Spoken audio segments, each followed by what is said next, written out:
Bom, começando mais uma edição do podcast, hoje dia 5 de outubro, 9 horas da manhã. Como sempre, só relembrando que todas as análises feitas aqui são apenas conjecturas de mercado baseadas em informações públicas e não se configuram como qualquer tipo de recomendação de investimento. Bom, começando semana passada, por causa de eleição e muita correria, não consegui gravar. Acabei deixando para gravar hoje quarta, em vez de terça, que é normalmente. Hoje tem muito assunto, né? Enfim, porque até mais internacional, tá? Porque aqui acho que não vai ter muitas razões para eu falar tanto da eleição nacional. Vou dar apenas alguns pitacos ali mais no final, porque talvez a bolsa subiu na segunda-feira.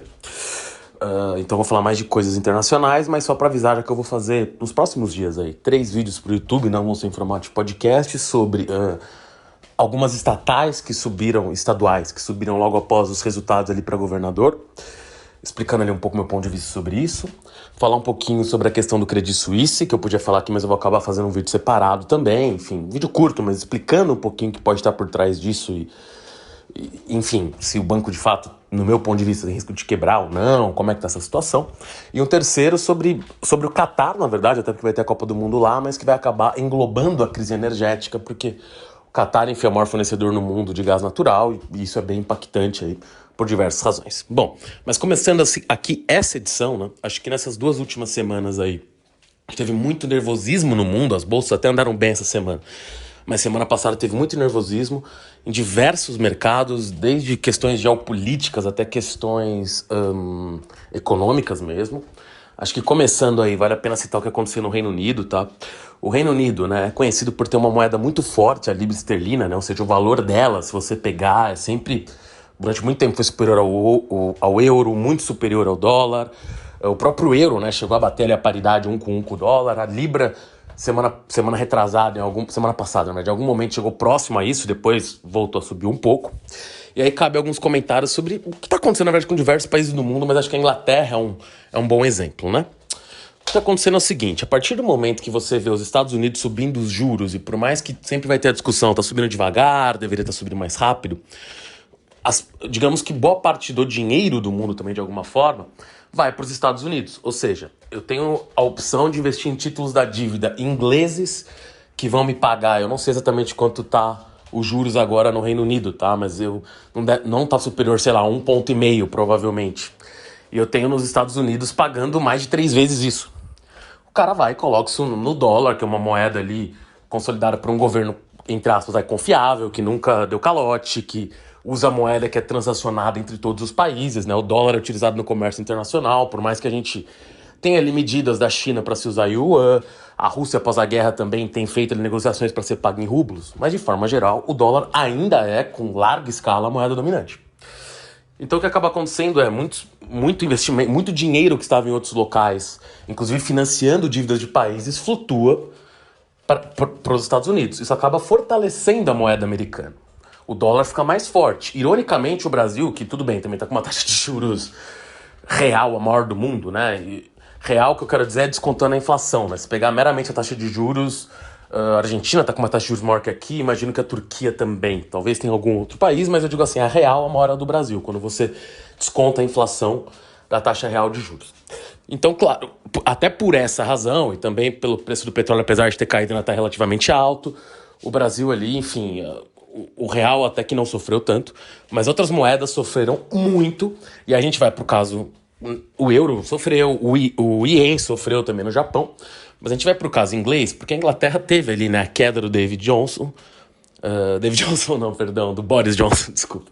Confundi o David Cameron com o Boris Johnson, enfim, saiu David Johnson. Teve a queda do Boris Johnson, né, aí teve uma eleição dentro do Partido Conservador inglês, para se definir o seu novo líder. Acabou ganhando a Liz Truss, que é a nova primeira-ministra.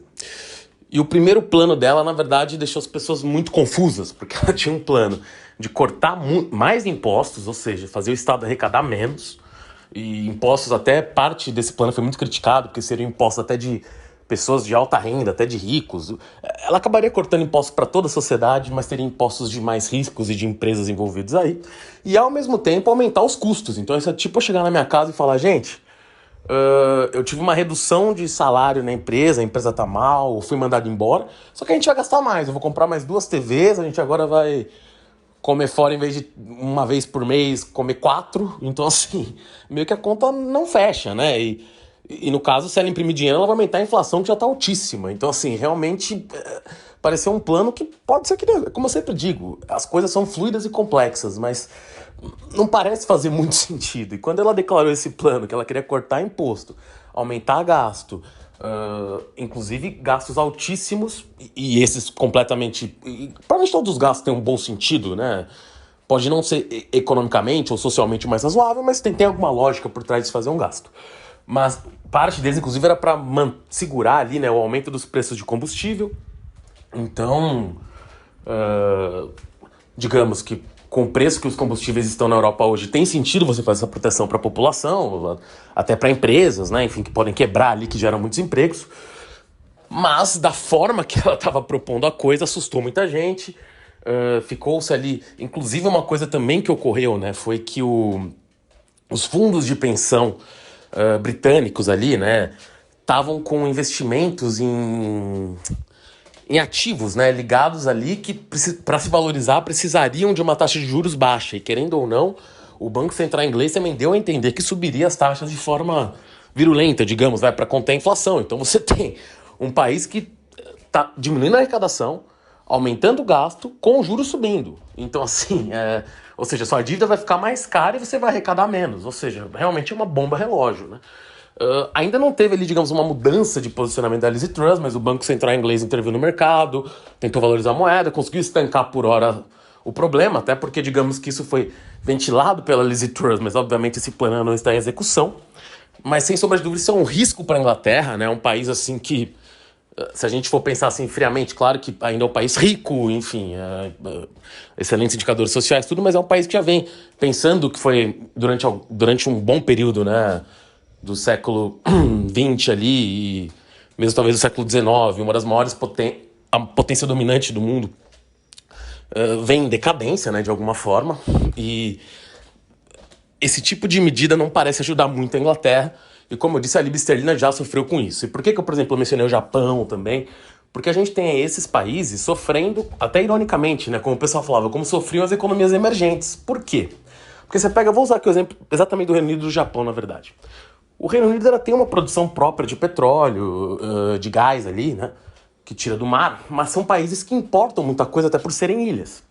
Então, como o mercado internacional, como eu comentei aqui, tem como principal moeda o dólar, esses países, ao fazer importações, eles dependem disso para alimentação, para diversos produtos que, inclusive, eles são impedidos de fazer por, inclusive, serem uma ilha, né? Terem um território limitado, terras agricultáveis limitáveis, enfim, limitadas, e produtos que eles não produzem mesmo.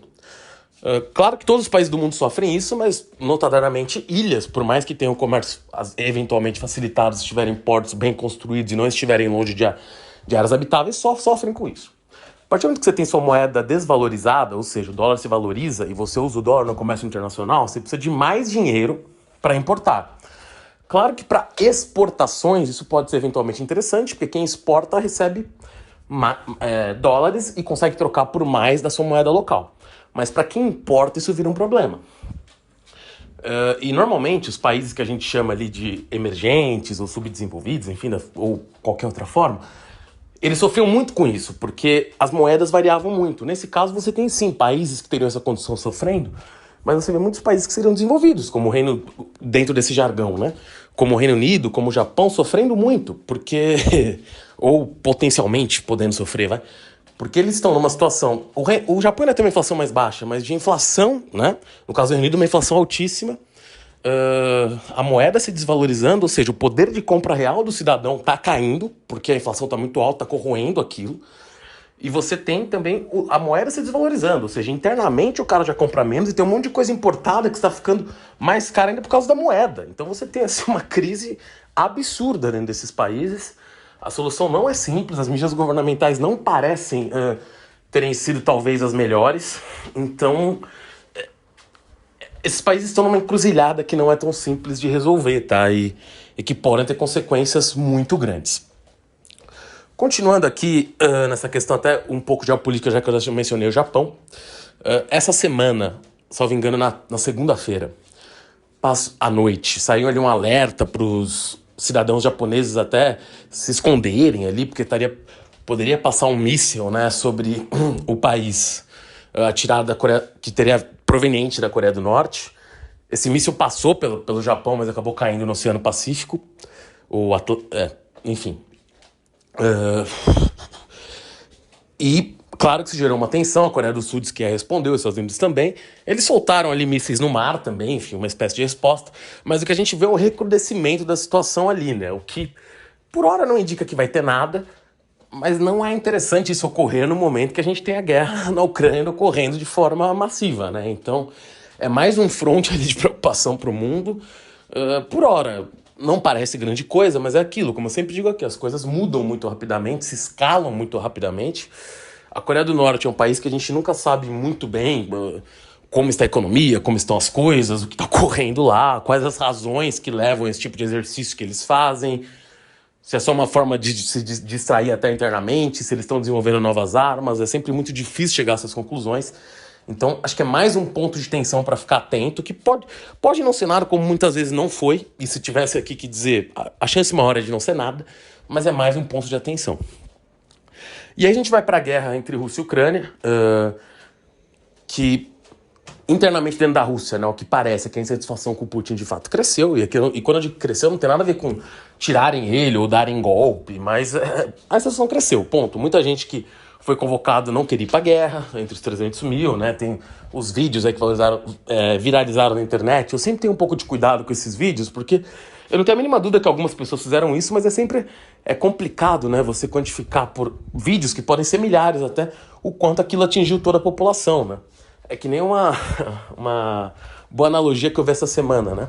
Se você for na Vila Belmiro e ver ali, eventualmente ela não muito cheia, com 8, 9 mil torcedores, e depois você for lá em Belém, no Pará, ver um jogo do Paysandu e ver o estádio lotado, provavelmente você vai, com mais de 30, 40 mil pessoas, você provavelmente vai inferir que a torcida do Paysandu é maior nacionalmente que a do Santos. E não necessariamente é verdade. Por que eu tô falando isso? Talvez a maior parte da população russa iria pra guerra e tal, só que você não vai ver vídeos dos caras falando, não, eu vou pra guerra, até porque não tem muito sentido, mas de gente quebrando o braço você vai ver. Então é meio difícil quantificar isso, mas é nítido que caiu, né, o nível de... Não vou nem falar de satisfação, mas de empolgação com essa missão que não termina, né? Dentro disso, a gente tem ali também agora a Ucrânia atacando, né, principalmente Kherson, que eu já mencionei aqui, que é uma cidade muito importante, até porque ela corta pro porto de Odessa, que talvez seja o porto mais importante da Ucrânia, agora que desde que eles perderam a Crimeia em 2015, 2014. Então, é uma cidade muito estratégica. Se a Rússia perder Kherson, vai ser muito complicado. Agora mesmo, antes de eu gravar, tinha algumas notícias dos russos falando que eles estão conseguindo segurar Kherson, mas manter a cidade, mas eram notícias até pelo tom, que não eram assim, estamos ganhando, estamos conseguindo manter, né? E para os russos soltarem esse tipo de comunicado é até curioso. Então isso demonstra ali que realmente os ataques em Kherson estão muito grandes. A Rússia fez ali os referendos, colocou, né, essas 4 províncias ali, Lugansk, Donetsk, que é a província de Kherson, e mais uma sob seu controle. Até falou que isso seria considerado ataque ao território russo, mas foi o que o pessoal disse. O Putin vai usar essa retórica, mas não é tão simples nem definir ou colocar isso dessa forma, porque nem o controle total dessas províncias ele tem. Então ele está falando, essas províncias eram território russo, mas parte delas, quando ele fez isso, já estavam sob domínio ucraniano. A própria província de Kherson, parte dela já estava sob controle ucraniano quando os referendos foram feitos. Então é um pouco esquisito. Vai ficar agora sempre essa questão da bomba atômica, né? O Putin pode usar, e claro que ele pode usar. Mas o curioso é que você sempre pega alguns comentaristas que falam que ele vai usar isso desde fevereiro, né? A gente já tá em outubro. Isso não quer dizer que ele não possa usar. Eu tô falando só que assim, hoje em dia basta você ver a internet, né? As pessoas vivem de alarmismo, manchete em caixa alta lá, em caps lock no YouTube, vai usar bomba atômica amanhã. É um pouco mais complexo que isso, né? Ontem saíram-se algumas reportagens que teriam indícios de que armas nucleares ali estariam sendo movidas pela Rússia, e os Estados Unidos, também não sei até que nível os Estados Unidos conseguem uma informação desse nível, né? E até quem tá no jornal também consegue, né? Porque eu digo, é muito difícil acreditar em tudo quando você tá falando de uma coisa assim. Mas que eles ainda não teriam indícios de que nada estaria se movendo, e até agora a gente realmente não ouviu nada concreto sobre isso. Mas o Steve Druckenmiller, né, um investidor americano, fez um comentário muito interessante sobre isso, que eu acho que acaba explicando um pouco esse cenário. Porque ele disse, acho que aqui no Ocidente a gente tem muita dificuldade de entender o jogo do soma zero. Porque vamos supor, se a gente tem um presidente de um país grande do Ocidente, dos Estados Unidos, ele está numa guerra, como é o caso da Rússia agora. Se ele perde a guerra, ele vai ficar desmoralizado, ele vai ter muitos problemas, mas provavelmente ele vai sair do governo, ele vai dar palestras ou vai trabalhar em alguma fundação e vai ter um bom salário. Então ele vai ter uma vida. No caso da Rússia, não quer dizer que o Putin vai acabar a vida dele. Mas sim, no Oriente você tem mais o jogo de soma zero. Ou seja, se você entra numa guerra, você tem que vencer. Se você perder, você é tirado do poder e é morto, né? Então, assim, claro que isso é um pouco, talvez seja exagerado, mas é um pouco isso, né? Ou seja, para eles não tem um empate. Ou seja, quando o jogo de soma zero já que a gente vai perder, explora-se tudo. E no caso do Ocidente, não, porque o cara, entre aspas, até pela cultura, ele teria outras alternativas. Lá o tamanho da vergonha, mesmo o risco, né, dele ser tirado do poder caso perca uma guerra é muito maior do que aqui. E aqui, mesmo que o cara perca o poder, é como eu comentei. Ele pode ficar envergonhado e tal, mas não é tão provável que se mate ele, né? Então, assim, o racional e o que está em jogo é um pouco diferente. Então, por isso mesmo, que não dá para chutar até onde o Putin pode chegar. A gente só tem que lidar com os indícios reais, né? Porque o nível de desinformação nisso é muito alto, é por isso que eu sempre tomo cuidado e falo aqui, ó, vira essa fonte, vira aquela fonte, mas a verdade, cara, é muito complexa, né? Então, o nível de dificuldade de se auferir isso é muito grande. Mas o que acabou ocorrendo aí, né? Como um paralelo disso tudo? As movimentações do mercado de petróleo. Por quê? Ia ter uma reunião do OPEP, na qual estavam se promovendo ali pequenos cortes, já que o preço do petróleo estava caindo. Esses números começaram a aumentar, acho que a primeira notícia que eu vi falava em 300 mil barris de corte da OPEP, a segunda em 1 milhão, a terceira em 1,5 milhão, e a quarta agora está falando em 2 milhões. Então o que isso quer dizer, né?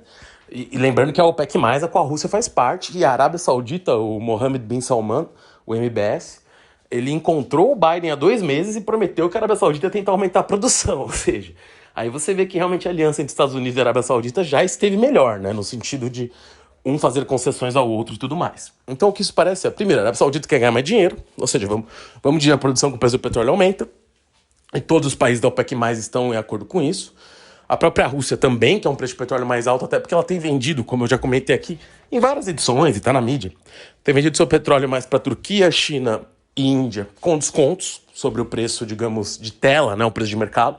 Então, para ela é importante ter um preço maior, para ganhar dinheiro mesmo com os descontos, né? Então, você vai ter aí, talvez, uma medida de cortes muito duros que podem fazer o preço do petróleo disparar, tá? E o curioso é que, assim, né? Quando você pega as tabelas da OPEC+, quando você faz os cortes, nos últimos anos você sempre utilizava uma capacidade instalada de cada país que era um pouco mentirosa. Porque, por exemplo, teve vários países que fazem parte da OPEC+, que tiveram uma produção, por diversas razões, muito diminuta nos últimos anos, perto do potencial que tem. A Líbia, há muitos anos, produz muito menos do que poderia. O Iraque. Isso se deve a ataques, a guerras, a problemas com oleodutos, a própria Venezuela. E o que está se dizendo agora é o seguinte, antes esses cortes se davam sobre a capacidade que o país poderia atingir. Hoje esses cortes vão se dar sobre a capacidade real que os países produzem. Então, se você tiver 2 milhões, não sobre o que poderia ser produzido pelos membros, mas sobre o que eles efetivamente produzem, o corte talvez seja 20%, 30% maior. Aqui eu estou chutando um percentual, tá? Mas é só para dar ordem de grandeza. É algo bem maior. Então, assim, tem que ficar de olho, porque isso vai ter impactos, não serão pequenos, e demanda atenção. Uma atenção até grande, eu diria, tá? O preço do petróleo pode descarrilhar.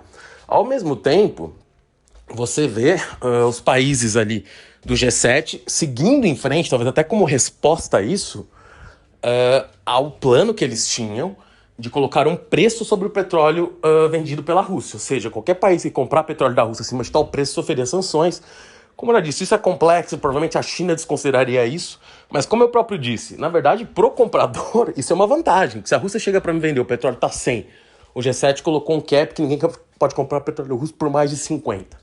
Mesmo que os chineses, vamos ajudar a Rússia, a gente não quer que a Rússia colapse.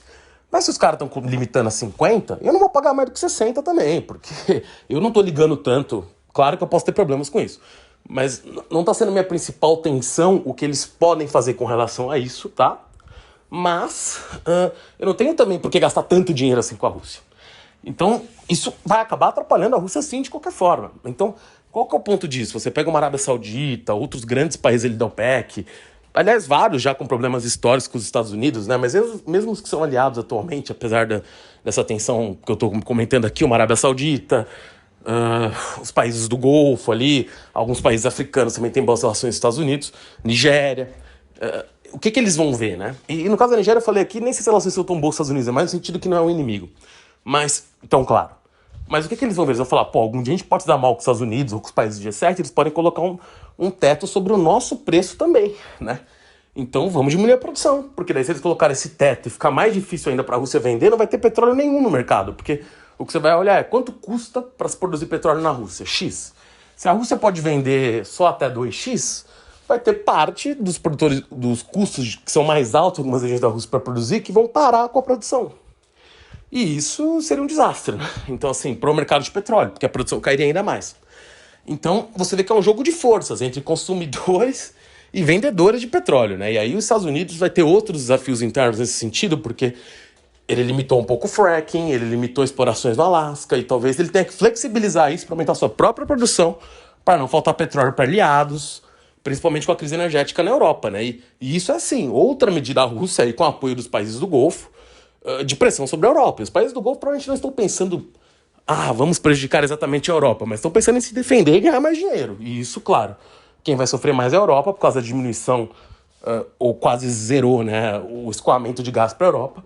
E aí vale lembrar que essa semana também, né, teve ali explosões no Nord Stream, que ficou a discussão quem fez essas explosões. A Rússia atribuiu a pessoas, a terceiros fazendo ataques quase terroristas.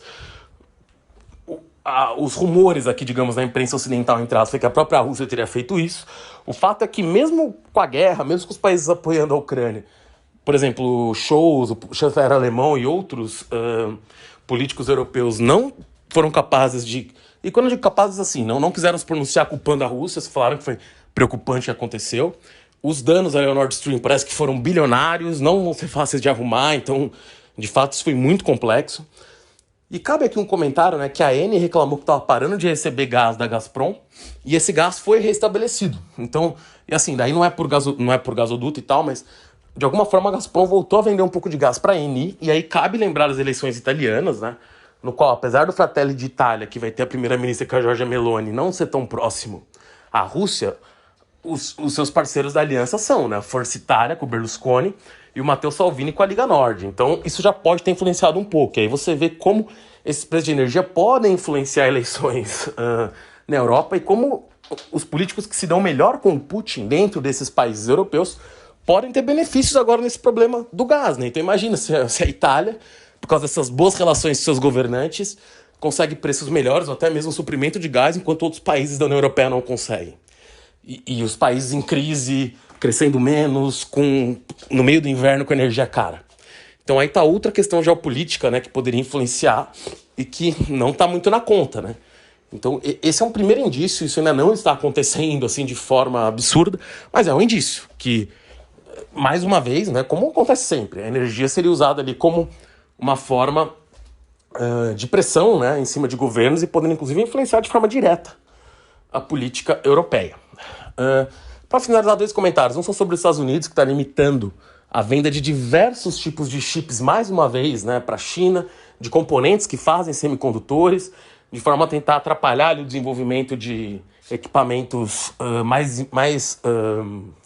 no sentido de chips semicondutores, né, mais avançados na China, que rivalizariam com os americanos, inclusive no setor militar.